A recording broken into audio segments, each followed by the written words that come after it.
الحمدللہ نحمدہ ونصلی علی رسولہ الکریم۔ آج میں انشاءاللہ آپ کے سامنے چھٹے پارے کا کچھ خلاصہ اور کچھ تفسیر اور کچھ منتخب آیات پیش کروں گا۔ اللہ تعالیٰ صحیح طرح سے کہنے کی، سننے کی، سمجھنے کی اور عمل کی توفیق عطا فرمائے۔ چھٹے پارے کی جو ابتدا ہوتی ہے، لا يحب اللہ الجہر بالسوء من القول الا من ظلم، اللہ تعالیٰ کو برا کلمہ پسند نہیں ہے، لیکن اگر کسی پہ ظلم ہو تو وہ اپنے دفاع میں ایسی بات کہہ سکتا ہے۔ تو دفاع کی اسلام نے اجازت دی ہے۔ عیسائی والا حساب نہیں ہے کہ ان کی کتابوں میں لکھا ہے کہ کوئی ایک تھپڑ مارو تو آپ اپنا دوسرا گال بھی آگے کر دیں۔ تو اسلام چونکہ دین فطرت ہے، تو اللہ نے فرمایا کسی کے ساتھ زیادتی ہو تو وہ بھی اپنے دفاع میں کچھ کلمات بول سکتا ہے۔ اہل کتاب یہ کہا کرتے تھے کہ ان تنزل علینا کتابا من السماء، کہ موسیٰ علیہ السلام تو کوہ طور پہ ڈائریکٹ تورات لے کے آ گئے تھے، تو اے نبی، اے محمد صلی اللہ علیہ وسلم، اگر یہ اللہ کی کتاب ہے تو آپ بھی جائیں کچھ لے کے آ جائیں، یہ تھوڑا تھوڑا کر کے نازل کیوں ہو رہا ہے؟ تو اللہ نے اس کا جواب دیا، دو جواب دیے۔ ایک تو ان یہود کے ان اعتراضات سے آپ پریشان نہ ہوا کریں۔ وجہ اس کی یہ ہے کہ یہ جب حضرت موسیٰ کتاب لے کر آئے تھے تو یہ کون سا ایمان لے آئے تھے؟ فقد سألوا موسیٰ اکبر من ذلک، جب گواہوں کے طور پر حضرت موسیٰ ان کو لے کر گئے، 70 آدمی ان کے گئے گواہ بن کے، تو انہوں نے تورات دیکھی اپنی آنکھوں سے، اس کے بعد بھی کیا کہنے لگے؟ ارین اللہ جہرتن، اے موسیٰ ہم کو اللہ سامنے دکھا ہمارے۔ تو یہ جو آپ پر اعتراضات کر رہے ہیں نا کہ اگر آپ جائیں اور کتاب لے کر آ جائیں تو ہم ایمان لے آئیں گے، تو یہ لانے والے پھر بھی نہیں ہیں، کیونکہ یہ ایسے ہی ہے نا جیسے ہم کہتے ہیں بھائی تمہارا یہ مطالبہ ہے تو اس نے تو تمہارا مطالبہ پورا کر دیا تھا، اس کو تم نے کیا دیا اس کے بدلے میں؟ تو یہی بالکل سوال ہے کہ اگر یہ مطالبہ تمہارا واقعی درست ہے تو موسیٰ علیہ السلام کو تو تورات ملی تھی، تو وہاں جا کے تم نے اس سے آگے کا مطالبہ کر لیا تھا کہ اللہ بھی ہمیں نظر آئے، جو باقاعدہ دے رہا ہو ان کو۔ تو پھر اس پر کیا ہوا تھا؟ اللہ کی طرف سے عذاب آیا تھا اور یہ ہلاک ہو گئے تھے۔ تو یہ تو جواب، اس کو کہتے ہیں الزامی جواب۔ الزامی جواب کا مطلب ہوتا ہے بھائی اگر تم اس دلیل کو ہمارے حق میں دلیل مانگ رہے ہو تو پھر اپنے حق میں بھی تو دلیل ہونی چاہیے نا۔ تو یہ ٹرم یاد کر لیں، اس کو کہتے ہیں الزامی جواب، کہ جو دلیل آپ ہمارے خلاف پیش کر رہے ہو وہی دلیل آپ کے خلاف بھی جاتی ہے۔ تو جب آپ کے خلاف جاتی ہے تو مانتے نہیں ہو، ہمارے خلاف جاتی ہے تو اس کو مان لیتے ہو۔ آج کل یہ بہت ہو رہا ہے، مارکیٹ میں بہت چل رہا ہے کہ بعض لوگ کہتے ہیں حدیث حجت نہیں ہے۔ یہ جو منکرین حدیث ہے نا، غامدی صاحب بھی یہ گڑبڑ بہت زیادہ کرتے ہیں۔ وہ کیا کرتے ہیں کہ پورا انہوں نے رسالہ لکھا ہے، میں نے ان کی کتاب پڑھی ہے، کہ جی خبر واحد جو ہے اس میں بہت ڈیٹیل بیان کی ہے، اتنی شرطوں کے ساتھ حجت ہے۔ اور ٹھیک ہے، کچھ شرطوں کے ساتھ خبر واحد حجت ہے، یہ تو فقہا بھی مانتے ہیں، انہوں نے کچھ اپنی طرف سے اور بھی لگا دی تاکہ ان کو جب حدیث کو رد کرنا پڑے نا تو وہ رد کر سکے۔ لیکن جب خود وہ استدلال کرنا ہوتا ہے تو موضوع من گھڑت روایتیں بھی لے آتے ہیں، تاریخی قصے بھی اٹھا کے لے آتے ہیں وہ۔ تو یہ آج کل ہو رہا ہے کہ ایک نظریہ پہلے رکھا جاتا ہے، پھر اسے دوسروں پہ تھوپا جاتا ہے، پھر اسی کے حساب سے دلائل کو تراشا جاتا ہے۔ تو یہ مارکیٹ میں یہ بیماری بہت چل رہی ہے۔ تو یہ اللہ نے یہودیوں کو جو جواب دیا، یہ جواب تھا الزامی۔ اب تحقیقی جواب جو دلیل سے جواب ہے وہ یہ ہے، انا اوحینا الیک کما اوحینا الی نوح والنبیین من بعدی، اے نبی ہم نے آپ پر وحی ایسے کی ہے جیسے نوح علیہ السلام اور ان کے بعد جو سینکڑوں نبی آئے ہیں ان پر جو وحی کا انداز تھا، آپ پر بھی وحی ایسے نازل ہوئی۔ یہ تو اکیلے ایک موسیٰ تھے جو جا کے تورات لے آئے، ورنہ تو پیغمبروں پر جو نارملی وحی کا طریقہ تھا وہ وہی تھا جو محمد صلی اللہ علیہ وسلم پر ہے۔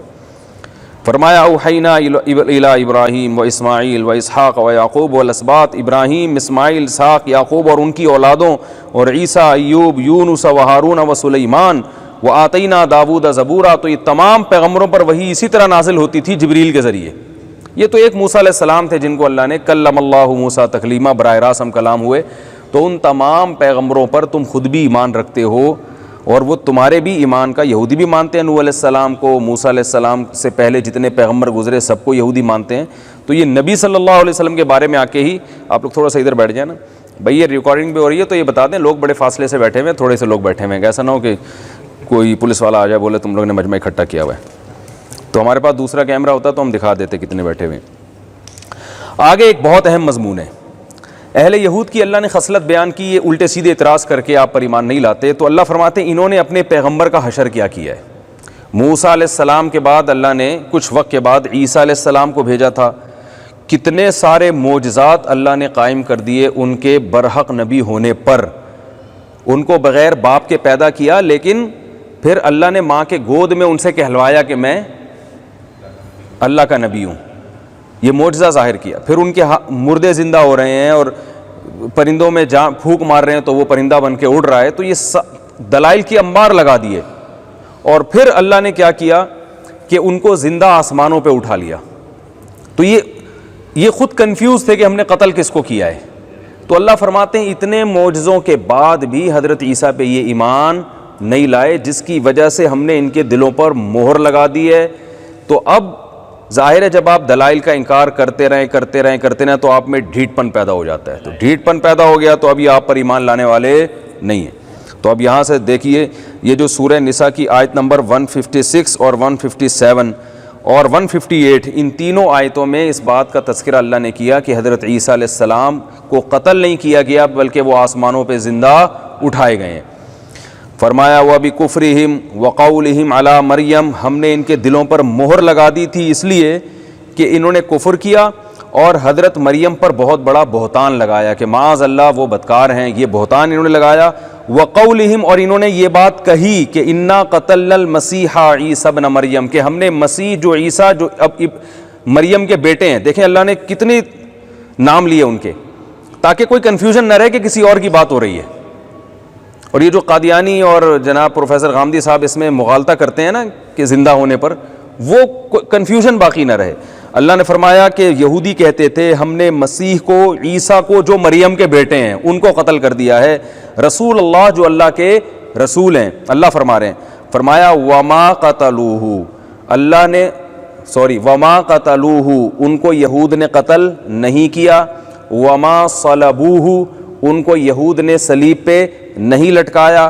ولیکن شبہ لہم, معاملہ ان کے لیے مشتبہ کر دیا گیا, وہ کنفیوز ہو گئے, جس کی تفسیر دوسری روایات میں ملتی ہے کہ ان کی شکل کے ایک آدمی کو لٹکا دیا, کیونکہ حضرت عیسیٰ کو اللہ نے اٹھا لیا تھا تو وہ پریشان کہ وہ گئے کہاں پہ. ظاہر ہے جب انسان دیکھتا ہے نا ایک بندہ یہاں ہے اور بھاگنے کا کوئی راستہ بھی نہیں ہے تو وہ پھر کنفیوز ہو جاتا ہے کہ نہ وہ بھاگ سکتے ہیں, نہ زمین میں جا سکتے ہیں, نہ آسمان پر, گئے کہاں. تو اللہ فرماتے ہیں ہم نے معاملہ ان کے لیے مشتبہ کر دیا تو انہی کی صورت کا ایک آدمی کو انہوں نے لٹکا دیا, لیکن وہ خود کنفیوز تھے کہ ہوا کیا ہے, وہ کہاں ہے. تو آگے وہ گئے کہاں, ان رازوں سے اللہ آگے ان آیتوں میں پردہ اٹھاتے ہیں کہ یہودیوں کو یہ کنفیوژن ہوئی کیوں. فرمایا وَلَٰكِن شُبِّهَ لَهُمْ وَإِنَّ الَّذِينَ اخْتَلَفُوا فِيهِ لَفِي شَكٍّ مِّنْهُ, جو لوگ بھی عیسیٰ کے بارے میں اختلاف کرتے ہیں اب تک شک میں پڑے ہوئے ہیں. مَا لَهُمْ بِهِ مِنْ عِلْمٍ, ان کے پاس عیسیٰ کے بارے میں کوئی واضح دلیل نہیں ہے, جس سے وہ کہہ سکیں کہ ہم نے قتل کیا یا کیا ہوا, ان کے پاس نہیں ہے. إِلَّا اتِّبَاعَ الظَّنِّ, خیالات کے پیچھے چل رہے ہیں. وَمَا قَتَلُوهُ يَقِينًا, لیکن ایک بات اللہ نے کلیئر کر دی کہ ان کو یقینی طور پہ قتل نہیں کیا گیا. آگے اللہ فرماتے ہیں ہوا کیا ہے, بلکہ ہوا یہ ہے رفعہ اللہ الیہ, اللہ نے ان کو اٹھا لیا الیہ, اپنی طرف. اب آج کل کے جو متجددین پیدا ہو رہے ہیں نا, وہ اس کا ترجمہ کرتے ہیں اللہ نے ان کو بلند مرتبہ دے دیا. ٹھیک ہے, رفعت بلند مرتبے کے معنی میں بھی آتی ہے, لیکن آپ سیاق و سباق کو دیکھیں, بیک گراؤنڈ سے کیا پتہ چل رہا ہے کہ یہاں قتل سے بچا کے اپنی طرف اٹھانا ہے. اور جو ہم نے پہلے آیتیں پڑھی تھیں آل عمران میں, وہ آیتیں کیا تھیں؟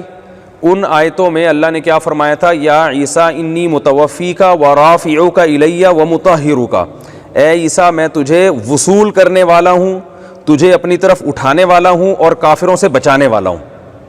تو بچانا جبھی تو ممکن ہے کہ جب اللہ نے اپنی طرف اٹھا لیا, اور قتل سے اللہ نے ان کو بچا لیا. تو موت دینے کے معنی میں متوفیکا یہاں استعمال نہیں ہوا ہے, اس لیے کہ جب آپ کسی کو کسی سے بچانے کی بات کرتے ہیں تو وفات دے کے نہیں بچایا جاتا, یہ کامن سینس کی بات ہے. جی ہاں, جی ہاں, اگر وہ ان کو جو حضرات ہیں نا متجددین, وہ کہتے ہیں کہ یہودیوں نے قتل تو نہیں کیا, یہ تو قرآن سے ثابت ہے, لیکن بعد میں آپ کا انتقال ہو گیا, تو یہ آیت بھی نفی کر رہی ہے اس کی. اس لیے کہ جو آل عمران کی آیتیں میں نے آپ کے سامنے پڑھی ہیں, یا عیسیٰ انی متوفیکا ورافعوک الیہ, اے موسیٰ میں تجھے وصول کرنے, متوفی کا معنی دیکھیں وصول کرنے میں آتا ہے, کبھی یہ جسم وصول کیا جاتا ہے، کبھی روح کو وصول کیا جاتا ہے، یہ قرآن سے ثابت ہے۔ اللہ یتوفی الانفس حین موتها، اللہ تمہاری روحوں کو وصول کر لیتا ہے تمہاری موت کے وقت۔ واللتی لم تمت فی منامها، جو مرتے نہیں ہیں ان کو بھی وصول کر لیتا ہے۔ جب ہم سوتے ہیں تو ہماری روح وصول ہوتی ہے، تو حالانکہ ابھی ہم زندہ ہیں لیکن اس کے لیے بھی اللہ نے وفات کا لفظ استعمال کیا، اور یہ بہت زیادہ قرآن میں استعمال ہوا ہے۔ ایک میں نے کلپ اس پہ تفصیل سے ریکارڈ کروایا تھا، اس میں نے بتایا تھا کہ وفات یعنی متوفا کا معنی ہمیشہ موت کے نہیں ہوتے، اصل معنی وصول کرنے کے ہیں۔ تو کبھی موت دے کے وصول کیا جاتا ہے، کبھی پورے جسم کو وصول کیا جاتا ہے، تو تمام معنی میں اس کا اطلاق ہوتا ہے۔ اس کے اصل معنی موت کے نہیں ہیں۔ موت کے لیے جو اصل لفظ عربی میں استعمال ہوتا ہے وہ موت کا لفظ استعمال ہوتا ہے، ماتا۔ حضرت عیسیٰ کے بارے میں کہیں بھی نہیں ہے کہ ماتا، کہ ان کی موت واقع ہوئی ہے۔ تو اب اللہ نے قرآن میں کیا فرمایا؟ انی متوفیک ورافعک الی، میں آپ کو وصول کروں گا اور اپنی طرف اٹھا لوں گا اور کافروں سے بچا لوں گا۔ اب آپ بتائیں اگر وفات ہی دینا ہوتی تو کافروں سے بچایا پھر؟ یعنی ایسا ہی ہو گیا جیسے ایک شخص میرے پاس آتا ہے پناہ لینے کے لیے، مفتی صاحب مجھے کافروں سے بچا لیں، وہ مجھے قتل کرنا چاہتے ہیں۔ میں کہتا ہوں میں تمہیں بچاؤں گا، اور میں جو ہوں کیسے بچاؤں گا؟ بھائی میں آپ کو موت دے دوں گا۔ تو اگلا کہے گا پھر بچانا کیا ہوا ہے بھائی؟ تو میں کہوں بس میں اس طرح سے بچاؤں گا کہ وہ تمہیں قتل نہیں کر سکتے۔ تو آپ کہیں گے بھائی جب وہ قتل کریں یا آپ مارو بات تو ایک ہی ہے نا۔ تو اس پورے سیاق و سباق سے یہ ذرا سا بھی کوئی آدمی اگر کچھ بالکل نیوٹرل ہو کے قرآن کا ترجمہ پڑھے گا تو صاف پتہ چلے گا کہ اس سے کیا مراد ہے؟ آسمانوں پہ اٹھانا۔ یہاں رفعت سے مراد درجے کی بلندی نہیں ہے، بلکہ رافعوک الیہ سے مراد کیا؟ اپنی طرف اٹھانا۔ اور ویسے بھی حدیث کی قرآن کی وہ تشریح کی جائے گی جو حدیث سے میچ کر رہی ہو۔ صحیح بخاری کی حدیث بالکل واضح ہے، رسول اللہ صلی اللہ علیہ وسلم نے فرمایا، حضرت ابو ہریرہ فرماتے ہیں لَيُوشِكَنَّ أَن يَنزِلَ فِيكُمُ ابْنُ مَرْيَمَ حَكَمًا وَعَدْلًا، ضرور بالضرور تم پر عیسیٰ ابن مریم آسمان سے نازل ہوں گے حاکم بن کے، جو فیصلے کریں گے اور عادل ہوں گے۔ فَيَقْتُلُ الْخِنزِيرَ، وہ خنزیر کو قتل کریں گے، وَيَكْسِرُ الصَّلِيبَ، اور جو عیسائیوں کا صلیب کا نشان ہے اس کو توڑ دیں گے، شرک کا خاتمہ کر دیں گے، وَيَضَعُ الْجِزْيَةَ، جزیے کے سسٹم کو ختم کر دیں گے۔ تو حضرت ابو ہریرہ پھر اس حدیث کی تائید کے لیے یہ جو اگلی آیتیں میں انشاءاللہ بھی تلاوت کروں گا وہ آیتیں بھی قرآن کی پیش کرتے کہ اس سے بھی سب پتہ چلتا ہے کہ حضرت عیسیٰ علیہ السلام آسمانوں پر زندہ ہیں۔ اور اجماع بذات خود ایک دلیل ہوتی ہے۔ قرآن مجید میں اللہ کا ارشاد ہے وَمَن يَتَّبِعْ غَيْرَ سَبِيلِ الْمُؤْمِنِينَ نُوَلِّهِ مَا تَوَلَّىٰ، جو مومنین کے راستے کو چھوڑ کر کسی اور راستے پر چلے گا، جہاں جا رہے ہم جانے دیں گے اور بالآخر اسے جہنم میں داخل کر دیں گے۔ تو اللہ نے مومنین کے راستے کو صحیح راستہ قرار دیا ہے۔ تو پوری امت قرآن کی ایک تشریح کر رہی ہے اور آپ ایک الگ تشریح کر رہے ہیں، تو آپ بھی مومنین کے راستے سے ہٹ کر چل رہے ہیں جو خود قرآن کے خلاف ہے۔ تو اجماع جو ہے بذات خود ایک مضبوط دلیل ہے۔ دیکھیے اس قرآن کا قرآن ہونا ہمیں اجماع سے پتہ چلتا ہے، قرآن سے نہیں پتہ چلتا۔ کوئی چیز اپنے اوپر خود دلیل نہیں ہوتی ہے۔ دیکھیں ایک آدمی کہتا ہے کہ میں سچا ہوں، عدالت پوچھے آپ کے پاس کیا دلیل ہے؟ میں کہوں میں یہی دلیل ہے کہ میں خود کہہ رہا ہوں کہ اپنے منہ سے کہ میں سچا ہوں، تو یہ تو دلیل نہیں ہوتی، آپ کے علاوہ کوئی دلیل ہوگی۔ تو قرآن تو کہہ رہا ہے اس میں کوئی شک نہیں ہے، لیکن قرآن کے اس دعوے پر کیا دلیل ہے کہ یہ اللہ کا کلام ہے، کہ یہ اللہ نے کہا بھی ہے کہ اس میں کوئی شک نہیں ہے۔ تو اس دعوے کی دلیل یہ ہے، اور اس کی خاص طور پر اس کی کیا دلیل ہے کہ یہ وہی قرآن ہے جو محمد صلی اللہ علیہ وسلم پہ نازل ہوا۔ تو اس کی دلیل یہ کہ پوری امت کے جو علماء صلحاء ہیں وہ اس پر جمع ہیں۔ اور اجماع میں یاد رکھیے امت کے علماء صلحاء، علماء بلکہ داخل ہوتے ہیں، عام آدمی کوئی بھی اٹھ کے دعویٰ کرے وہ اجماع کے خلاف نہیں ہوتا۔ جیسے آج کوئی اٹھ کے کہ میں نہیں مانتا اس قرآن کو، اب ہم کہیں اس پر تو اجماع کہہ رہے، اجماع کہاں سے ہو گیا؟ جب میں نہیں مان رہا تو اجماع کہاں سے ہو گیا؟ تو ایک دفعہ جب اجماع ہو جائے تو بعد والے کا اختلاف کرنا وہ معتبر نہیں ہوتا۔ ایک دفعہ میں نے مسئلہ بیان کیا کہ رکوع کے بعد جب ہم کھڑے ہوتے ہیں تو ہاتھ چھوڑ کر کھڑا ہونا، اس پر امت کا صدیوں سے اجماع رہا ہے، عملی تواتر رہا ہے۔ تو ایک صاحب نے کہا وہ فلاں مسلک کے لوگ تو نہیں مانتے کہ ہاتھ چھوڑ کے کھڑے ہونا چاہیے، تو اجماع کہاں سے ہو گیا؟ تو میں نے کہا ایک دفعہ جب ہو گیا تو اب بعد میں اگر کوئی مسلک اس سے اختلاف کرے گا تو وہ اجماع کے خلاف ہوگا، اس سے اجماع ختم نہیں ہوتا ایک دفعہ۔ جیسے عورتوں اور مردوں کی نماز میں جو فرق بیان کیا جاتا ہے، صدیوں تک امت میں یہ قول رہا ہے کہ عورت سمٹ کے نماز پڑھے گی۔ اب آپ کہیں کہ شیخ بن باز اس کو نہیں مانتے، شیخ صالح العثیمین اس کو نہیں مانتے، فلاں علماء نہیں مانتے، فلاں مسلک نہیں مانتے، تو بھائی ان کے خلاف اجماع کو بطور حجت کے پیش کیا جائے گا کہ اب آپ نہیں مانتے, آپ کے نہ ماننے سے کچھ نہیں ہوتا, کیونکہ ایک دفعہ جب اجماع ہو گیا تو صحیح حدیث ہے لا تجتمع امتی علی ضلالہ, میری امت کبھی گمراہی پہ جمع نہیں ہو سکتی. تو اس کا مطلب صدیوں تک امت گمراہی پہ جمع رہی ہے. پھر تو ہم دیکھتے ہیں امام ابو حنیفہ کا فقہ بھی یہی ہے کہ وہ عورت سمٹ کے نماز پڑھے گی, امام شافعی کے کتابوں میں لکھا ہوا ہے, امام مالک کے مالکیہ کا بھی یہی قول ہے, امام احمد بن حنبل کا بھی یہی قول ہے. تو صدیوں تک تو انہی فقہ کو فالو کیا جاتا رہا ہے. تو ایک دفعہ جب اجماع ہو گیا اس کے بعد جتنے بھی دلائل کے تانے بانے ملا دیں اس کی کوئی حیثیت نہیں. اسی طرح یاد رکھو 20 رکعت تراویح پر بھی صدیوں تک اجماع رہا ہے, صدیوں تک. اور میں نے آڈیو جو بیان ریکارڈ کروایا اس میں درجنوں حدیثیں پیش کی ہیں, صحابہ اور تابعین کے آثار. حدیث سے میری مراد یہاں پر صحابہ اور تابعین کے آثار پیش کی ہیں, جن میں ہمیں ایک روایت بھی ایسی نہیں ہے جس میں 8 رکعت تراویح کا تذکرہ ملتا ہو یا 12 کا ملتا ہو. سب نے تراویح زیادہ پڑھی ہے, اور جمہور سے 20 ثابت ہیں, بعض صحابہ سے تابعین یا صحابہ سے 16 اور بعض سے 24 اور بعض سے 41 بھی ثابت ہیں, لیکن جمہور سے 20. انہی جمہور کی وجہ سے بعد میں پوری امت 20 پہ جمع ہو گئی تھی. تو لہذا وہ 41 والے قول اور 16 رکعتوں والے قول کیا ہو گئے تھے, کل عدم, کیونکہ امت گمراہی پہ جمع نہیں ہو سکتی. اور وہ جو موطا امام مالک کی حدیث پیش کی جاتی ہے نا, ایک صاحب نے موطا امام مالک دکھا کے حدیث پیش کی ہے کہ دیکھو موطا امام مالک میں حضرت عمر نے 8 رکعتیں شروع کرائی تھی. اس کا میں کئی بار جواب دے چکا ہوں, مگر اس کا میرے جواب کا جواب کوئی نہیں دے رہا. وہ حدیث مضطرب ہے, کیونکہ محمد ابن یوسف جن صحابی سے 8 رکعتیں نقل کرتے ہیں, یہی محمد ابن یوسف بہقی میں 20 رکعتیں نقل کر رہے ہیں, اور ایک جگہ 11 رکعتیں نقل کر رہے ہیں, 13 رکعتیں نقل کر رہے ہیں. تو اس لیے علامہ ابن حجر رحمۃ اللہ علیہ جیسے جو علم حدیث کے ماہر تھے, انہوں نے کہا کہ یہ محمد ابن یوسف کا بیان قابل اعتبار نہیں ہے, اور اضطراب کی وجہ سے اس حدیث سے دلیل پکڑنا درست نہیں ہے. اور اگر آپ کہتے ہیں جو موطا امام مالک میں کوئی حدیث ضعیف ہو ہی نہیں سکتی, تو پھر موطا امام مالک ہی میں یزید ابن رومان سے 20 رکعتیں بھی ثابت ہیں, اور وہ مرسل حدیث ہے. مرسل کا مطلب ہوتا ہے راوی اپنے اوپر کا نام, راوی کا نام حذف کر کے ڈائریکٹ حضرت عمر کی طرف منسوب کر رہا ہے. تو اس کے بارے میں اعلیٰ علماء کہتے ہیں کہ مرسل حدیث اس لیے یہاں قابل حجت ہے کہ یہ شہرت کی بنا پر انہوں نے یہ بات نقل کی ہے, کیونکہ حضرت عمر نے جب 20 شروع کی نا تو پورے عالم اسلام میں 20 ہو رہی تھی. تو اس میں اگر اوپر کا ایک راوی غائب بھی ہو تو اس سے حدیث کی صحت پہ اثر نہیں پڑتا. اور سب سے بڑی بات یہ ہے کہ موطا امام مالک کی ایک 20 رکعت آتی ہے اور ایک 8 رکعتیں آتی ہیں. جو امام مالک ہیں, جو موطا کے مؤلف ہیں, وہ 20 والی کو ترجیح دے رہے ہیں, 8 والی کو ترجیح نہیں دے رہے. تو عجیب بات ہے, مدعی سست گواہ چست. حدیث کا جو کتاب جس کی کتاب ہے وہ 8 والی کو لفٹ ہی نہیں کرا رہا ہے, ٹھیک ہے نا. وہ کہہ رہے ہیں 36 رکعتیں سنت ہیں. 36 کیوں ہے؟ 20 تو اس وجہ سے کہ موطا امام مالک کی حدیث, اور 16 اس وجہ سے انہوں نے کہا کہ اہل مکہ جو ہے ہر 4 رکعت کے بعد طواف کرتے ہیں, تو ہم مدینہ میں ہیں تو ہمارے پاس اس طواف کی تلافی کے لیے ہم کیسے تلافی کریں, کہ ہم اس ثواب تک کیسے پہنچے. تو انہوں نے اس لیے اضافی 4 رکعتوں کا قول کیا, لیکن جمہور امت نے ان کے اس قول کو نہیں مانا کہ بھائی اس کے لیے الگ سے ثبوت چاہیے. تو وہ خود 20 والی کو ترجیح دے رہے ہیں.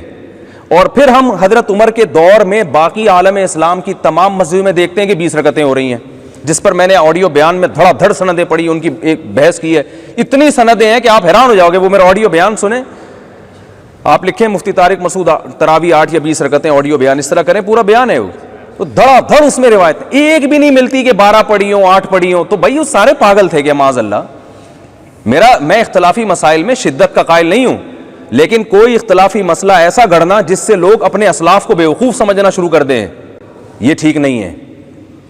تو عالم اسلام میں صدیوں تک 20 رکعتیں ہوتی چلی آ رہی ہیں. اور وہ جو حضرت عمر رضی اللہ تعالیٰ عنہ سے حضرت عائشہ سے حدیث پیش کی جاتی ہے صحیح بخاری کی کہ نبی رمضان اور غیر رمضان میں 8 رکعتیں پڑھتے تھے, اس کا تراویح سے دور دور کا بھی کوئی تعلق نہیں ہے. وہ تو رمضان اور غیر رمضان دونوں میں ہوتی تھی. تراویح تو آپ نے صرف 3 دن پڑھی ہے, وہ کتنی پڑھی ہیں اس کا علم نہیں ہے. حضرت عمر کے عمل سے پتہ چلتا ہے کہ 20 پڑھی ہوں گی. میں نے بھی قضاء عمری پر ایک چیز ریکارڈ کروائی نا, میں نے کہا کہ اس پر کوئی دلیل نہیں ہے کہ قضائیں جو ہے نمازیں جب زیادہ ہو جائیں تو معاف ہو جاتی ہیں, صرف توبہ کافی ہے. تو ایک صاحب نے نیچے کمنٹ کیا کہ مفتی صاحب نے عقلی بحثیں تو کر دی, قضاء عمری پر کوئی حدیث پیش نہیں کی کہ قضاء عمری پڑھنا واجب ہے. دیکھو اب وہ خود کمنٹ کر کے خود سے کوئی حدیث پیش نہیں کر رہے. جبکہ میں نے حدیث پیش کی ہے کہ غزوہ خندق میں نبی کی 4 نمازیں قضا ہوئیں تو صرف توبہ کو کافی نہیں سمجھا گیا، باقاعدہ ان کو قضا بھی کیا گیا ہے۔ تو اب 4 نمازیں قضا ہوں تو وہ تو بغیر قضا کے معاف نہیں ہو رہی، اور 4000 نمازیں قضا ہوں وہ صرف توبہ سے معاف ہو جائیں گی۔ اس کی آپ کے پاس کوئی دلیل ہونی چاہیے، خود کے پاس ایک ککھ بھی روایت نہیں ہوتی اور ہم سے مطالبہ کر رہے ہوتے ہیں کہ بغیر دلیل کے جناب یہ فتوے دے رہے ہیں حدیث میں۔ اور میں نے حدیث اس میں پیش بھی کی تھی، البینۃ علی المدعی والیمین علی من انکر، یہ صحیح حدیث ہے کہ نبی صلی اللہ علیہ وسلم فرمائے دلیل اس کے ذمہ ہے جو دعویٰ کرتا ہے۔ ہم اسلام میں جب بھی دیکھتے ہیں کہ نماز اور روزے کی قضا ہے تو توبہ سے قضا کرنے کا گناہ تو معاف ہوتا ہے، لیکن جو چیز آپ کے ذمہ ہو گئی وہ تھوڑی معاف ہوتی ہے، وہ تو آپ کو کرنا پڑے گا، چاہے جان کے نماز قضا ہوئی ہو یا بھولے سے نماز قضا ہوئی ہو۔ حدیث میں بھولے سے جب بھی نماز قضا ہوئی آپ نے قضا بھی پڑھی ہے، سونے سے نماز قضا ہوئی آپ نے قضا کری۔ یہ جو سونے میں اور جان کر نماز قضا کرنے میں فرق کیا ہے، اس فرق پر آپ کوئی حدیث پیش کریں کہ جی بھولے سے قضا ہوتی ہے تو پھر تو قضا پڑھنی ہے، جان کر پڑھنی ہے تو پھر قضا نہیں ہے، جبکہ ہمارے پاس دلیل ہے دلالت النص کہ جب بھولے سے قضا ہوئی جس میں انسان مجرم نہیں ہے تو وہ بھی توبہ سے معاف نہیں ہوتی، قضا پڑھنی ہے، تو جان کر تو بڑا مجرم ہے، اس پہ آپ قضا کو کیسے ساقط کر رہے ہیں؟ یہ ایسا ہی ہے جیسے کوئی کہے کہ قرآن میں آتا ہے ماں باپ کو اف مت کرو، جوتے مارنے کا کہاں ذکر ہے؟ ہم کہتے ہیں جب اف کرنے کی والی تکلیف برداشت نہیں ہے تو جوتے مارنا کہاں سے جائز ہوگا؟ تو یہ بھی اجماع پوری امت کا، قضاء عمری، کوئی ہمیں صدیوں تک ایسا فقیہ نہیں ملتا جس نے یہ کہا ہو کہ نماز قضا کی آپ نے یا بہت زیادہ قضا ہو گئی اور صرف توبہ سے آپ کی کیا ہو جائیں گی؟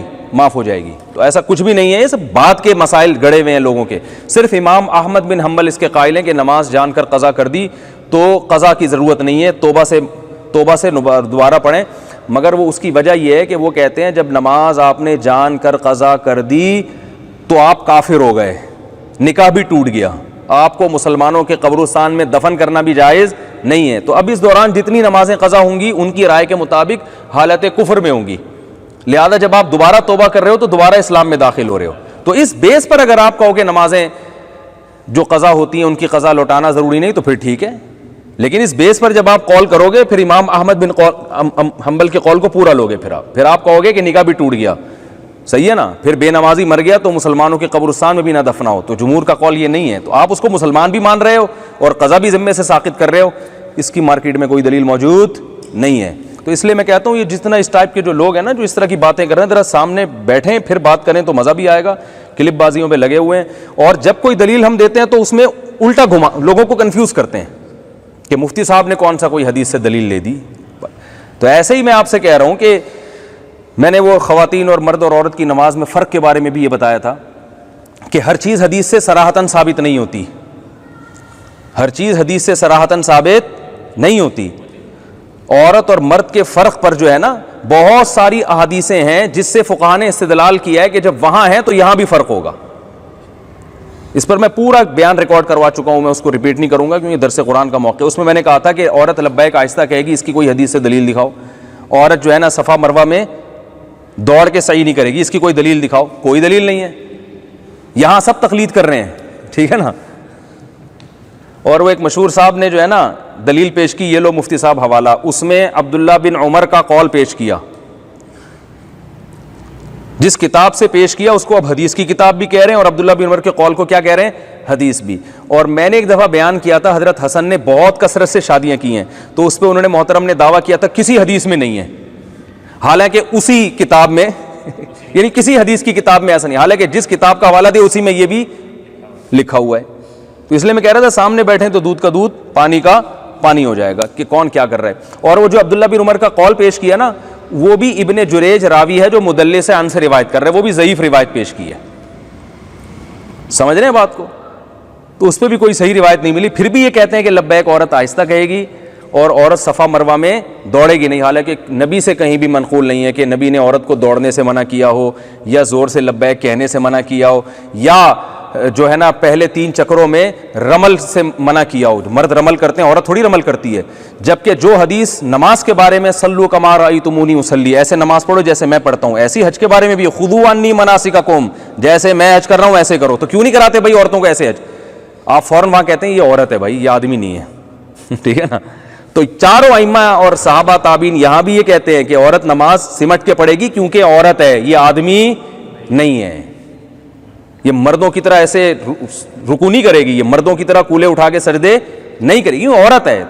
تو صرف امام بخاری نے ایک روایت پیش کی ام درداء رضی اللہ عنہا سے کہ وہ مردوں کی طرح نماز پڑھتی تھی. اس سے صاف پتہ چلتا ہے کہ باقی ساری عورتوں کی طرح پڑھتی تھی.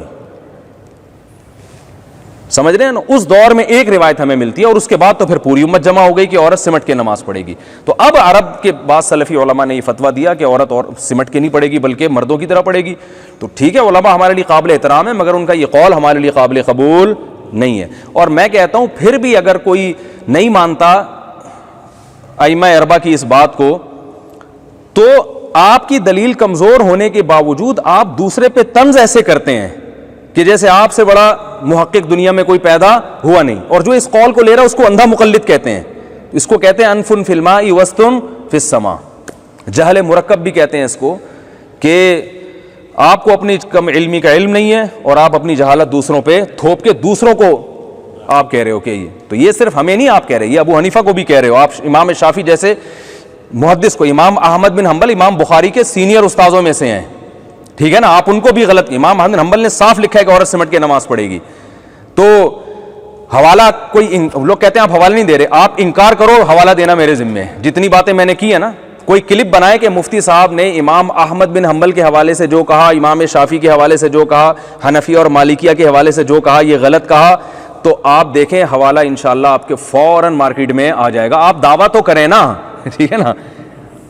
آپ ایک بحث ہو رہی تھی کسی عالم کے درمیان, انہوں نے کوئی حدیث پڑھی, انہوں نے کہا حدیث ضعیف ہے. انہوں نے کہا آپ حدیث ضعیف ہے, آپ ثابت کرو, راوی کا بتاؤ کہ اس میں سے کون سا راوی ضعیف ہے, تو میں پھر آپ کے اشکال کا جواب دوں گا.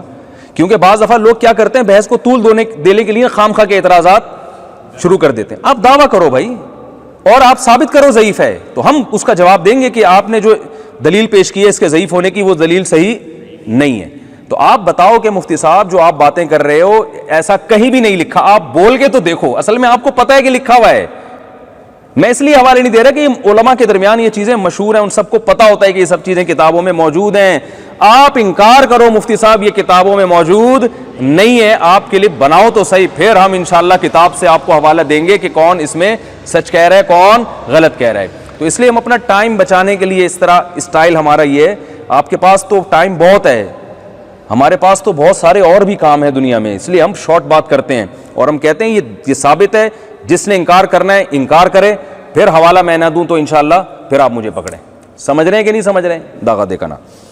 تو آگے چلیں. تو یہ جو غامدی پر بات غامدی صاحب پر اتنی لمبی ہو گئی, تو وہ یہی ہے کہ اجماع امت سے ثابت ہے کہ حضرت عیسیٰ علیہ السلام آسمانوں پہ زندہ ہیں. صحیح بخاری میں حضرت ابو ہریرہ فرماتے ہیں کہ حضرت عیسیٰ قرب قیامت, اچھا یہ تو عیسائی بھی مانتے ہیں, تورات اور انجیل میں بھی یہ بات ہے کہ حضرت عیسیٰ قرب قیامت میں آئیں گے, یہ عیسائی بھی مانتے ہیں.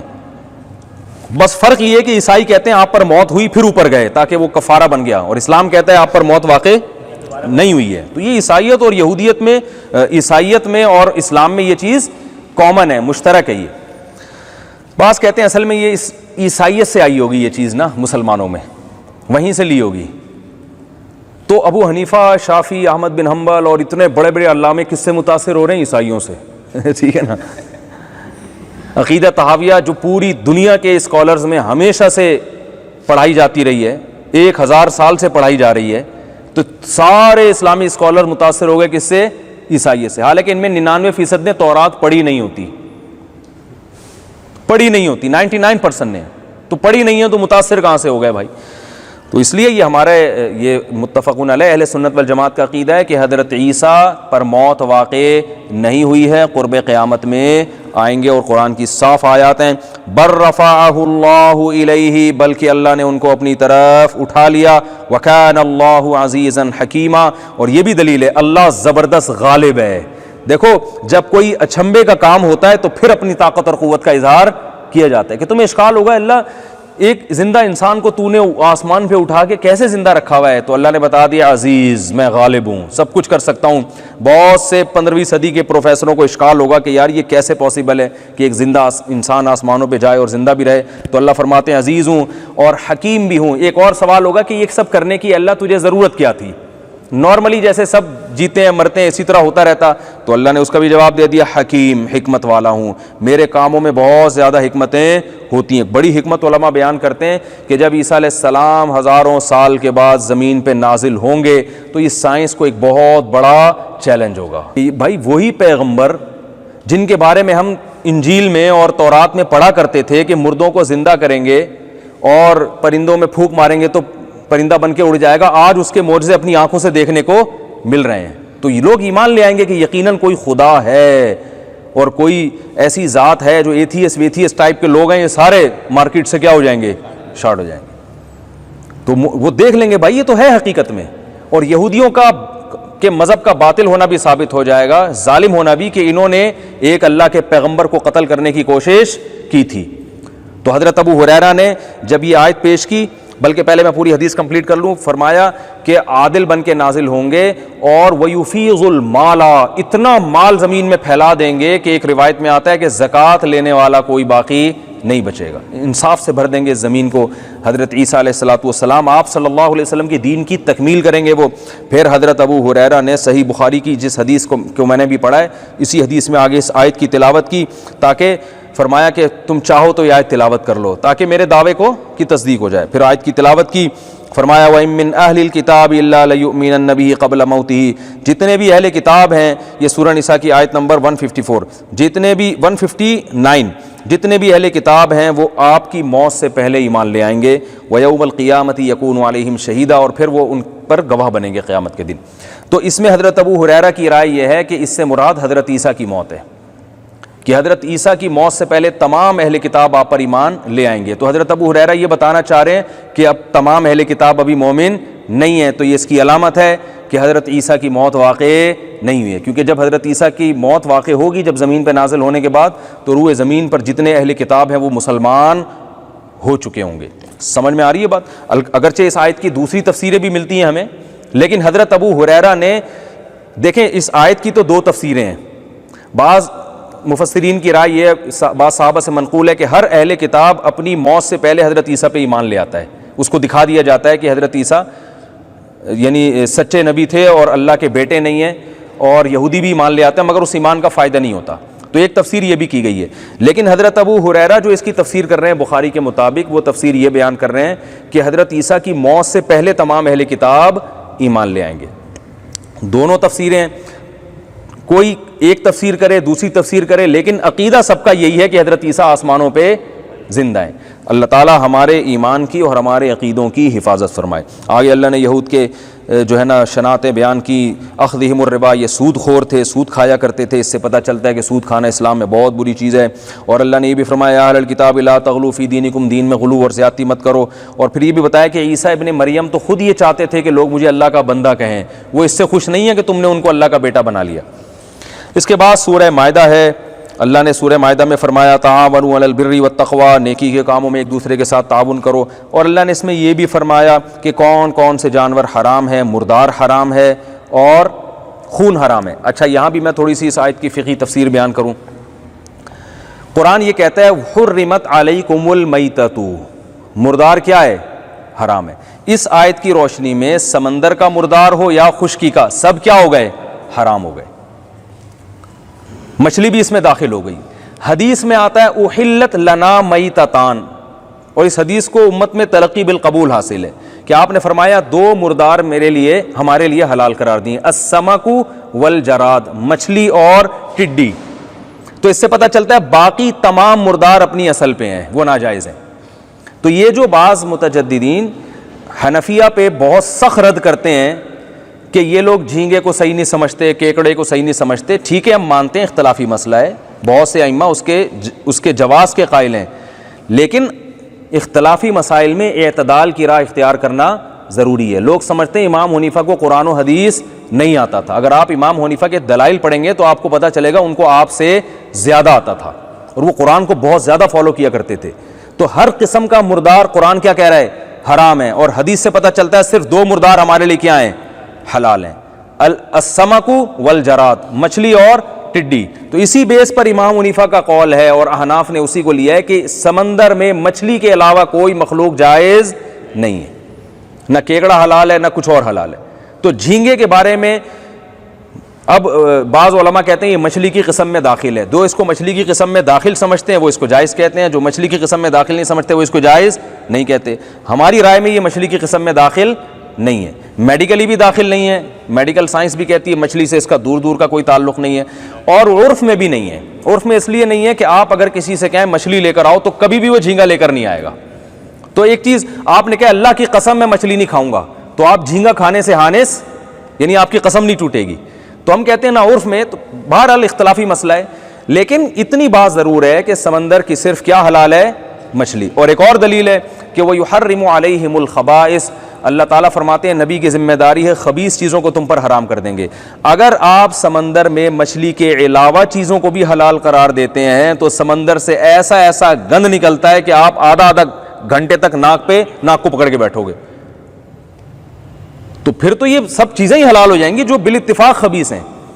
لوگ سمندر کی جو مخلوق حلال ہے اس کی دلیل لیتے ہیں احل لکم صید البحر وطعامہ متاعا لکم وللسیارہ, کہ تمہارے لیے سمندر کا شکار اور اس کا کھانا حلال ہے, تمہارے لیے بھی اور مسافروں کے لیے بھی. تو اس سے وہ استدلال کرتے ہیں کہ سب کچھ حلال ہے. حالانکہ اس آیت کا ایک سیاق و سباق کو دیکھا جائے تو یہ حرم کی پابندیوں کا ذکر کیا جا رہا ہے کہ وحرم علیکم صید البر ما دمتم حرما, جب تم احرام کی حالت میں ہو تو تمہارے لیے خشکی کا شکار حلال نہیں ہے. تو اس سے پتہ چلتا ہے کہ احرام کی پابندیاں خشکی کے جانوروں پر تو لاگو ہوتی ہیں, سمندر کے جانوروں پر لاگو نہیں ہوتی. تو اس آیت کا سیاق و سباق کے جو مفہوم ہے وہ یہ ہے کہ سمندر کا شکار احرام میں بھی تمہارے لیے کیا ہے, حلال ہے. اس میں اس کا تذکرہ نہیں ہے کہ کون کون سی چیزیں حلال ہیں کون کون سی چیزیں حرام ہیں. سمجھ میں آ رہی ہے بات؟ تو اس لیے اختلافی مسئلہ ہے, میں مانتا ہوں اس میں شدت اختیار کرنا جائز نہیں ہے. امام شافعی, امام احمد بن حنبل کی رائے ہے کہ سمندر کی ہر مخلوق حلال ہے, مگر پھر وہ بھی کچھ چیزوں کو پھر وہ بھی مستثنا کرتے ہیں. امام شافعی سمندری مینڈک کو حلال نہیں سمجھتے, حالانکہ اگر اس آیت سے استدلال کیا جائے سمندر کا شکار تو وہ بھی, لیکن بہرحال مجتہدین ہے, ہمارے لیے قابل احترام ہے. تو میرا مقصد صرف یہ بتانا ہے کہ جو لوگ آج کل جو ہے نا امام حنیفہ کو زیادہ ہدف بنایا جا رہا ہے اور امام حنیفہ کے فالوورز کو زیادہ ہدف بنایا جا رہا ہے کہ یہ اندھے مقلد ہیں. تو آپ اگر ابو حنیفہ کے دلائل تسلی سے پڑھیں گے تو آپ کو پتہ چلے گا کہ ابو حنیفہ کے فالوورز آپ کے فالوورز سے زیادہ ذہین ہیں, کہ انہوں نے ابو حنیفہ جیسے تابعی کا انتخاب کیا, آپ کا انتخاب نہیں کیا. تو یہ آپ کے فالوور سے بہرحال زیادہ ذہین ہے. باقی اختلافی مسئلہ ہے, اس میں شدت اختیار کرنا, کسی پہ طنز کرنا, میں بھی اہل حدیث حضرات کو یہ مسئلہ بتا دیتا ہوں مگر ان پہ طنز نہیں کرتا, اور میں یہ الزامات نہیں لگاتا کہ جاہل ہونے کے یا ان چیزوں کے, میں اس پہ الزام لگاتا ہوں تو شدت اختیار کرتا ہے. آپ ہماری رائے سے متفق نہیں ہے, کوئی مسئلہ نہیں ہے, اختلافی مسائل ہوتے ہیں علماء کے درمیان, لیکن آپ اگر ہمیں بیوقوف سمجھتے ہیں تو اسی پارے کے شروع میں اللہ نے فرمایا لا يحب اللہ الجہر بالسوء من القول الا من ظلم, کہ اللہ کو بری بات پسند نہیں ہے مگر جس پہ ظلم ہوا ہو. تو اگر آپ ہمیں سمجھتے ہیں کہ ہم اندھے مقلد ہیں, ہمیں کچھ بھی نہیں پتا, تو پھر جو یہ ہمیں کہتا ہے ہم اس کو جواب میں شدت والا لہجہ اختیار کرتے ہیں, جو نہیں کہتا تو اختلافی مسائل ہیں بھائی, کوئی یہ رائے پر عمل کر رہا ہے, کوئی دوسری رائے پر, جس کو جو رائے سمجھ میں آتی ہے عمل کرے.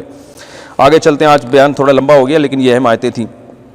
اسی میں ایک اور مسئلہ بیان کیا جا رہا ہے, فرمایا وما اہل لغیر اللہ بہ والمنخنقۃ والموقوذۃ والمتردیۃ والنطیحۃ. یہ خوب اچھی طرح سمجھیں, حرام چیزوں کا تذکرہ چل رہا ہے, اس میں اللہ نے فرمایا وہ جانور جو گلا گھونٹ کے مار دیے جائے وہ بھی تمہارے لیے کیا ہے, حرام ہے. اس میں کوئی تفصیل نہیں ہے کہ اللہ کا نام لیا جائے یا نہ لیا جائے. تو گلا جانور کا گھونٹ کے مارا 100 دفعہ بھی اللہ کا نام لیں گے پھر بھی جانور کیا ہو جائے گا, بولو نا بھائی, حرام. اس پہ پوری امت کا اتفاق ہے. آگے فرمایا والموقوذۃ, جو پتھر لگنے سے ہلاک ہوتا ہے جانور وہ بھی کیا ہے تمہارے لیے, حرام ہے. نہیں, آپ نے جانور کو زور سے پتھر کھینچ کے مارا, ڈنڈا کھینچ کے مارا, کوئی بھی ایسی چیز جس میں دھار نہ ہو, تیر کا شکار حلال ہے, چاقو کا شکار حلال ہے, اس پر پوری امت کا اجماع ہے. تو جو چوٹ کی طاقت سے مرے گا وہ بھی کیا ہے, بولو بھائی, حلال ہے. اس میں اللہ نے یہ نہیں بیان کیا کہ اس سے خون نکلے یا نہ نکلے. مثال کے طور پر آپ کسی جانور کو پتھر مارتے ہو بہت زور سے, اتنا زور سے کہ وہ پتھر لگنے سے اس کی بلیڈنگ شروع ہو جاتی ہے, تو پوری امت کا اجماع ہے کہ وہ جانور حلال نہیں ہوتا چاہے بسم اللہ پڑھ کے مارا ہو. اسی بیس پہ ہم کہتے ہیں کہ گولی میں اگر آگے نوک نہیں ہے, دھار نہیں ہے تیر کی طرح کی, تو اس کا شکار بھی جائز نہیں ہے. اب بہت سے حضرات گولی کے شکار کو حلال کہتے ہیں اور دلیل یہ دیتے ہیں کہ وہ گھس جاتی ہے اور وہ کیا کرتی ہے, خون بہا دیتی ہے, جیسے تیر خون بہا دیتا ہے. تو تیر کے خون بہانے میں اور گولی کے خون بہانے میں فرق ہے. گولی اپنی پھینک کی طاقت کی وجہ سے خون بہاتی ہے, دھار کی وجہ سے نہیں, جبکہ چاقو اور یہ جو تیر ہے یہ اپنی کٹ کرنے کی جو صلاحیت ہے نا, دھار, اس دھار کی وجہ سے خون بہاتی ہے. تو اس لیے گولی پتھر کے حکم میں ہے. پتھر ہاتھ سے اگر زور سے مارو تو سب کہتے ہیں اس کا شکار حرام ہے, چاہے اس میں خون نکل جائے. تو وہ ہاتھ میں پاور نہیں ہے, آپ نے اس کے لیے ایک بندوق کا استعمال شروع کر دیا, بندوق کی طاقت سے آپ نے اس کو پھینک دیا.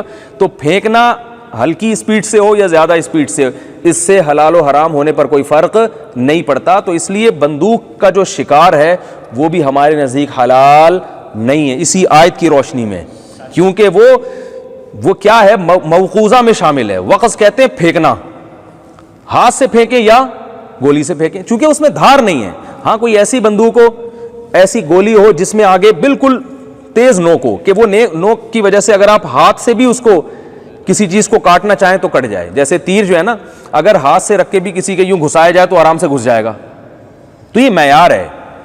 تو وہی تیر آپ گولی سے رکھ کے چلائیں یا ہاتھ سے ماریں, ایک ہی بات ہے. لیکن پتھر چاہے ہاتھ سے پھینکیں یا اسے بندوق میں رکھ کے پھینکیں, بارود کی طاقت سے پھینکیں, قرآن کی روشنی میں الموقوذہ کیا ہے, حرام ہے. تو اس سے ہی پتہ چلتا ہے کہ یہ جو گولی کا ہم شکار کرتے ہیں, بسم اللہ اللہ اوپر پڑھ کے بھی اگر جانور کو گولی ماریں گے, ذبح کرنے سے پہلے اگر وہ مر گیا تو وہ جانور حلال نہیں ہے, اس کا ذبح ہونا ضروری ہے. آپ گئے, اس میں جان تھی, آپ نے ذبح کر دیا, پھر حلال ہے. ہاں اس کو جو ہے نا ڈیمیج کر سکتے ہیں, ظاہر ہے پرندہ ہے تو اس کو کیسے پکڑیں گے, تو گولی سے ہی ماریں گے نا. لیکن مرنے سے پہلے یہ ضروری ہے کہ آپ اس کو چھری سے ذبح کر دیں. چھری سے اگر آپ نے ذبح نہیں کیا تو وہ موقوذہ میں داخل ہے. آگے اللہ نے فرمایا والمتردیۃ والنطیحۃ, چوٹی سے گر کے کوئی جانور ہلاک ہو گیا تو وہ بھی آپ کے لیے کھانا حلال نہیں ہے, پہاڑ کی بلندی سے. اب دیکھیں اس میں بھی چاہے خون نکلا ہو یا نہ نکلا ہو, اب آپ نے کیا کیا, توپ میں بھر کے جانور کو فائر کر دیا اور آپ نے کہا یہ آلہ جارحہ ہے اور اس سے تو سارا بلڈ نکل جائے گا اس کا, تو حلال ہوگا؟ اس لیے کہ گرا ہے, دھکا دے کے گراؤ یا بندوق کی طاقت سے گراؤ. تو بیائی نہیں, یہی ہم پتھر کے بارے میں کہتے ہیں, ہاتھ سے مارو یا بندوق میں رکھ کے مارو, وہ پتھر لوہے کا ہو یا سادہ پتھر ہو, فرق اس سے کوئی نہیں پڑتا. اصل بات یہ کہ ایسی چیز ہونی چاہیے جس میں دھار ہو. چھری کا حلال کیوں, اس میں دھار ہوتی ہے. تبھی فقہاء نے لکھا ہے کہ بھئی پتھر اگر بہت دھار والا ہے تو اس سے ذبح کرنے سے بھی جانور حلال ہو جائے گا, اور اس کی دھار کی علامت یہ کہ وہ ہاتھ سے بھی گھسانا چاہو تو گھس جاتی ہے. تو گولی اگر اتنی نوکیلی ہے کہ بلیڈ ہے اس کے آخر میں اور وہ آپ ایسے بھی گھسانا چاہو تو گھس جاتی ہے, پھر وہ اگر بندوق میں رکھ کے بھی چلاؤ گے تو شکار کیا ہو جائے گا, حلال ہو جائے گا. والنطیحۃ, اسی طرح کوئی سینگ سے جانور نے ایک دوسرے کو مارا ہو تو وہ اس سے اگر جانور مر گیا تو وہ بھی کیا ہے, حرام ہے. وما اکل السبع, درندے جن جانوروں کو کھاتے ہیں وہ بھی کیا ہیں, حرام ہے. تو آگے کتے کا شکار کا بھی انہی آیتوں میں ذکر ہے. کتے کا شکار حلال کن شرطوں کے ساتھ ہے؟ قرآن میں آگے اللہ نے ارشاد فرمایا انہی آیات میں, وما علمتم من الجوارح, جن چیر پھاڑ جانوروں کو تم اگر شکار سکھا دو, مکلبین تعلمونہن مما علمکم اللہ, اللہ نے جو تمہیں علم دیا اس علم سے ان کو شکار سکھا دو اگر تم, تو وہ شکار تم کھا سکتے ہو. لیکن کون سا, مما امسکنا علیکم, جو تمہارے لیے روک کے رکھ لیں وہ. تو درندہ اگر کوئی جانور کھا لے گا تو وہ کھایا ہوا جانور آپ کے لیے حلال نہیں ہے, لیکن اس درندے کو آپ نے سکھایا کہ میرے لیے اس جانور کو شکار کر کے لاؤ تو وہ جانور آپ کے لیے کیا ہے, حلال ہے. جیسے آپ جنگل میں گئے, میں وہاں تنزانیہ کے جنگل میں گیا, وہاں مسائی قوم تھی نا, وہ شکار کوئی جانور کھا کے جاتا تھا, بچا ہوا اٹھا کے لے آتے تھے وہ, بلکہ شیر کھا رہا ہوتا تو ڈنڈوں سے شیر کو مار کے بھگاتے اور وہاں سے اٹھا کے لے آتے. تو یہ انسانیت نہیں ہے, ٹھیک ہے نا, یہ غیرت کے بھی خلاف ہے. تو اس طرح کتے نے کچھ کھایا ہوا ہے, آپ نے کتے کو کہا چل بھائی جب میں آ گیا تو تجھے کتا پن دکھانے کی کیا ضرورت ہے, ٹھیک ہے نا, آپ نے ایسا کیا اور اس کو وہاں سے بھگایا, تو یہ حلال نہیں ہے. لیکن اگر آپ نے کتے کو سکھایا شکار, وہ ایک مخصوص طریقے سے سکھایا جاتا ہے, تو قرآن کہہ رہا ہے وہ کتا اگر تمہارے لیے شکار کر کے لاتا ہے تو اس میں تمام فقہاء کا اتفاق ہے کہ آپ کے لیے کتے نے اگر جانور کو شکار کیا اور آپ نے بسم اللہ اللہ اکبر پڑھ کے اس کتے کو چھوڑا تھا اور وہ اس کتے نے وہ شکار کیا اور آپ کے وہاں پہنچنے سے پہلے وہ شکار مر گیا تو بھی وہ آپ کے لیے کیا ہے, حلال ہے. لیکن آپ اگر وہاں پہنچے اور وہ زندہ تھا پھر آپ کو ذبح کرنا پڑے گا, ذبح نہیں کیا تو پھر حلال نہیں ہوگا. تو اس میں فقہاء بیان کرتے ہیں یہ جو آج کل لوگ کہتے ہیں نا فقہا کو دین کا نہیں پتہ, ہم جانتے ہیں قرآن حدیث, فقہا ہی کو دین کا پتہ ہے. ساری چیزیں فقہا صدیوں پہلے لکھ چکے ہیں, قرآن اور حدیث کی تشریح کر چکے ہیں. تو فقہا بیان کرتے ہیں کہ اگر آپ اپنے جانور کے پاس پہنچے, کتے نے اس کو گرایا ہوا تھا, ہرن کے پیچھے چھوڑا, کتے نے ہرن کو پکڑ کے مار کے گرا دیا, اب ہرن تڑپ رہا ہے, آپ وہاں گئے تو کتے نے خود اس میں سے بوٹی کھا لی, اب وہ آپ کے لیے حلال نہیں ہے. ہاں ذبح کر دیں گے تو حلال ہو جائے گا, لیکن اب وہ ذبح کیے بغیر وہ مر گیا آپ کے پہنچنے سے پہلے تو حلال نہیں ہے, کیونکہ کتے نے خود اس میں سے کھا لینا اس کی علامت ہے اس کتے نے کتا پن دکھایا ہے اور یہ جانور آپ کے لیے شکار نہیں کیا. تو یہ ضروری ہے کہ وہ خود اس میں سے بالکل نہ کھائے, وہ پورا جانور اٹھا کے آپ کے قدموں میں پیش کر دے, پھر آپ اسے اگر کچھ اپنی مرضی سے کھلانا چاہیں تو کھائے, ورنہ وہ آرام سے بیٹھ جائے. صحیح ہے نا. تو وہ کتے کا شکار حلال ہے جو شکار کے دوران کتے پن پہ نہ آئے, ٹھیک ہے نا. اور آپ کے لیے بھی کتا پن بننا اس صورت میں جائز نہیں ہے, کیونکہ اگر اس نے خود کھا لیا تو اب آپ اس میں سے نہیں لے سکتے. تو کتے کو جو لوگ شکاری کتا پالنا جائز ہے, کتے کو جو شکار سکھاتے ہیں اس میں یہ شرط ہے کہ بسم اللہ اللہ اکبر پڑھ کے آپ نے کتے کو چھوڑا, کتا اس جانور کو لے کر آیا, اس نے گرا دیا, آپ فوراً بھاگے وہاں پہ. اگر آپ کے وہاں پہنچنے سے پہلے وہ جانور مر گیا اور آپ کو ذبح کرنے کا موقع نہیں ملا اور کتے نے اس میں سے خود کھایا بھی نہیں, تو وہ شکار آپ کے لیے حلال ہے قرآن کی اس آیت کی روشنی میں. اور یہ دو شرطیں اگر نہیں پائی گئیں تو پھر وہ جانور آپ کے لیے حلال نہیں ہے. اسی آیت میں اللہ نے حکم دیا اہل کتاب کی عورتوں سے نکاح حلال ہے اور ان کا ذبح بھی, یہود و نصارہ کا ذبیحہ بھی حلال ہے. قادیانی اہل کتاب کے حکم میں نہیں ہے. آج ایک نئے قول بھی آیا, ایک فتنہ پرست ہیں, انہوں نے کہا کہ قادیانیوں سے کی عورتوں سے نکاح بھی جائز ہے اور ان کا ذبیحہ بھی حلال ہے. اس بارے میں کلپ ریکارڈ کرا چکا ہوں کہ قادیانی یہود و نصارہ کا حکم میں نہیں ہے, بلکہ وہ ان سے بدتر ہیں. ٹھیک ہے, بد اخلاقی اور لڑائی جھگڑا کسی سے جائز نہیں ہے, لیکن قادیانیوں کا حکم اکارڈنگ ٹو شریعہ وہ یہود و نصارہ جیسا نہیں ہے. ان کی عورتوں سے نکاح بھی حلال نہیں اور ان کا ذبح کیا ہوا کھانا بھی حلال نہیں ہے. اور اس پہ میں دلائل کیا ہیں یہ میں ریکارڈ کرا کے اپلوڈ کرا چکا ہوں. آگے اللہ نے انہی آیتوں میں حکم دیا کونوا قوامین للہ شہداء بالقسط, ایمان والو ہمیشہ انصاف کے ساتھ گواہی دیا کرو اور کسی قوم کی دشمنی میں اعتدال سے تجاوز مت کرو. اگر تمہیں دشمنی ہے تو ایسا نہ ہو کہ تم اس دشمنی میں حد سے تجاوز کر جاؤ, جیسے سیاسی لوگ کر رہے ہوتے ہیں کہ سامنے والے کے اچھے کاموں کو بھی برا کہنا اور اپنے برے کاموں کو بھی اچھا کہنا, اور وہ اپوزیشن وہ اس کے ساتھ یہی کر رہے ہوتے ہیں کہ یہ سارے یہی ہو رہا ہے کہ دشمنی میں اس کے اچھا بھی برا اور اپنا برا بھی اچھا, اور ان کا بھی ایسا ہی ہے. دوسرے کون سے دودھ کے دھلے ہوئے ہوتے ہیں, وہ بھی یہی کر رہے ہوتے ہیں کہ سامنے والے کے اچھے کو بھی برا اور اپنے برے کو بھی. اپنے ہر برے کام کی کوئی بہت بڑی حکمت اور مصلحت ہے جو آج تک کسی کی سمجھ میں, قائد کے علاوہ کسی کی سمجھ میں نہیں آئی. ہر لیڈر کا قائد ہوتا ہے نا, پی ٹی آئی والوں کے قائد عمران خان ہے, مسلم لیگ کے قائد نواز شریف ہیں, جمعیت کے قائد مولانا فضل الرحمان ہیں. تو ہر سیاسی تنظیم میں مارکیٹ میں یہی چل رہا ہے کہ ان کے اپنے سیاسی لیڈر کچھ بھی کریں حکمت, دوسرا والا بھی آئی نہیں وہی کام کرے گا کرپٹ ہے. تو ٹھیک ہے بعض کاموں میں واقعی حکمت بھی ہوتی ہے, لیکن فیصلہ تو کریں واقعی حکمت تھی بھی کہ نہیں تھی. آپ نے تو ایک لیبل لگایا ہوا ہے, ایک ٹھپا لگایا ہوا ہے کہ بس جیسے وہ جنرل ضیاء کے دور میں ریفرینڈم ہو رہا تھا تو میرے بھائی نے مجھے بتایا کہ جنرل ضیاء نے ریفرینڈم کیا تھا نا کہ اسلام پسند ہے یا نہیں. ہم چھوٹے بچے تھے اس وقت, بہت چھوٹے تھے اس وقت. یہ تھا کہ اگر اسلام پسند ہے تو ہاں پہ ٹھپا لگا دو, ہاں کا مطلب میں دوبارہ 5 سال کے لیے صدر بن رہا ہوں. ٹھیک ہے, اگر اسلام پسند نہیں ہے تو نہ پہ ٹھپا لگاؤ. اب اپنے آپ کو کیا کر دیا کہ بھئی اسلام سے تعبیر کیا. اب پبلک پریشان ہے یار, نہ لگاتے ہیں تو اسلام سے ہی خارج نہ ہو جائے, اسلام کو کون پسند. تو نہ کا مطلب یہ کہ میں اگلے 5 سال کے لیے نہیں آ رہا, اور ہاں کا مطلب ہے اسلام پسند ہے تو اس کا مطلب تم مجھے اگلے 5 سال کے لیے چاہتے ہو. تو میں چھوٹا تھا لیکن ہم بھی تھے یار, یہ ہو کیا رہا ہے. تو ہماری پھپھو تھیں, اللہ تھیں کیا ہیں, اللہ ان کی عمر میں برکت ہے, بہت بوڑھی ہو گئی, وہ نہ پہ جا کے ٹھپا لگا کے آ گئی. ہم نے کہا یہ کیا ظلم کیا. انہوں نے کہا بھائی مجھے اسلام پسند ہے, ضیاء الحق پسند نہیں ہے. ٹھیک ہے, ہم چھوٹے تھے لیکن بڑا ہنسے اس پہ نا. اچھا ہم نے کہا کیوں پسند نہیں کر رہے, وہ شکل کا اچھا نہیں ہے, نہیں ہے وہ, مجھے بوڑھا ہو گیا, وہ کوئی صحیح جوان آدمی ہونا چاہیے جو ہے نا چیف آف آرمی اسٹاف. تو ایسی بیچاری سیدھی سادی تھی. تو تھیں کیا ہیں, اللہ ان کی عمر میں برکت دے, وہ بار بار مجھے فون کریں وہ تھیں کیوں بنا دیا مجھے. ٹھیک ہے نا. تو مطلب ہے کہ اس وقت بہت ہی زیادہ سیدھی تھی. تو میرے بھائی نے مجھے بتایا کہ ہم وہاں گئے, وہ الیکشن جہاں ہوتا ہے نا, تو وہ لوگ دلچسپی نہیں لے رہے تھے کیونکہ لوگ تو جمہوریت میں دلچسپی لیتے ہیں نا. تو کہتے ہیں ہم نے وہاں دیکھا کہ وہ ان کو کچھ لوگوں کو بٹھایا ہوا تھا کہ بھائی اتنے ووٹ پورے کر کے دینے ہیں. تو وہ جو الیکشن میں آفیسر ہوتا ہے نا, وہ کہہ رہے ہیں صبح سے بیٹھ کے کیا کر رہا تھا, ٹھپے لگا کے صفحے کے، یہی ہوتا ہے الیکشن میں، ٹھیک ہے، اس کا کام تھا بھائی تو بس ٹھپے لگا، ہاں پہ لگا کے نہ چل. تو بے آئینی یہی حال سیاسی لیڈر ایک دوسرے کے خلاف کرتے ہیں. اپنے کارکنوں کو بتایا ہوا تھا دیکھنا وہ جو بھی کام کرے گا نا اس پہ نا کا ٹھپا لگا دینا، یہ صحیح نہیں کر رہا. اور ہمارے قائد جتنا بھی غلط کریں ہاں کا ٹھپا لگانے. بہت اچھا حکمت اور مصلحت سے بھرپور فیصلہ کیا اس دفعہ ہمارے لیڈر نے، ٹھیک ہے نا. اسی کو کہتے ہیں لیڈرشپ، اسی کو کیا کہتے ہیں؟ قیادت. تو یہی اللہ نے قرآن میں فرمایا لا یجرمنکم شنآن قوم علی الا تعدلوا، کسی قوم کی دشمنی میں حد سے تجاوز مت کرو، عدل کا راستہ مت چھوڑو. اللہ اعدلوا فرمایا عدل سے کام لو، یہی تقوی کے زیادہ قریب ہے. بس یہ ایک دو آیتیں پڑھ کے ختم کرتا ہوں.